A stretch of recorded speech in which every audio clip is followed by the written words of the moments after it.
avec Théo Ampillac, la revue de presse, et un ouf de soulagement pour les propriétaires. Dans une interview accordée ce matin aux Parisiens aujourd'hui en France, la ministre des Territoires, Catherine Vautrin, met fin aux rumeurs concernant la taxe d'habitation sur les résidences principales.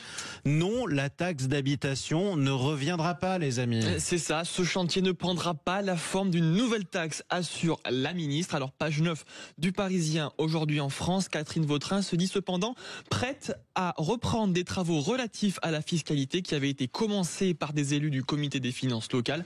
Il faut probablement regarder comment on peut permettre aux collectivités de mieux maîtriser leurs ressources, explique-t-elle. Dans le même temps, les voix se font de plus en plus nombreuses pour donner aux collectivités des moyens pour mieux maîtriser leur investissement. Allez, place au journal du dimanche. C'est dans vos kiosques également ce matin.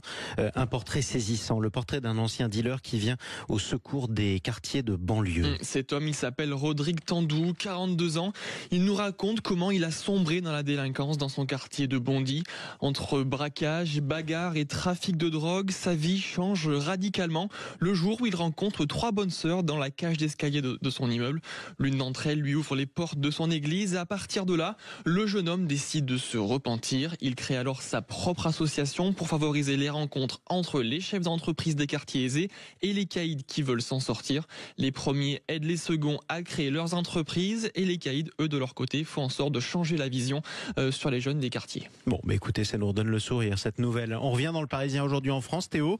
Les guerres en Ukraine et à Gaza qui devraient changer de cours dans 2 jours. Oui, exactement. 24 heures, c'est le temps que se donne Donald Trump pour mettre fin à la guerre entre l'Ukraine et la Russie s'il est élu. Mais les Ukrainiens, vous allez le voir, ne sont pas aussi certains de la rapidité d'action. La paix en 24 heures, s'exclame Anatoly Artisan de 64 ans. C'est un conte d'Andersen. 24 mois, oui, mais certainement pas 24 heures. La grande majorité des Ukrainiens ne souhaitent pas voir Donald Trump arriver au pouvoir, mais au contraire, en Israël, on se réjouit de voir Donald Trump arriver à la Maison-Blanche. Selon un sondage israélien, 62% espèrent sa victoire et pour plusieurs habitants de Tel Aviv interrogés par le journal, Trump serait le mieux placé pour protéger les intérêts du pays, là où Kamala Harris ne ferait pas forcément le poids. Justement, on reparlera de l'élection américaine tout à l'heure, Jean-Marie, avec vos invités. Ça sera à 8h30. Exactement, à 8h30. Merci beaucoup Théo Ampillac. À lire également dans le Parisien aujourd'hui en France ce récit saisissant sur les traces des ados incendiaires. Vous vous souvenez de cet incendie épouvantable à Nice qui avait fait 7 victimes. J'ai baisé ma vie, c'est la vérité. Dis-toi, ça a fait 7 morts. Même moi, je suis choqué, frérot.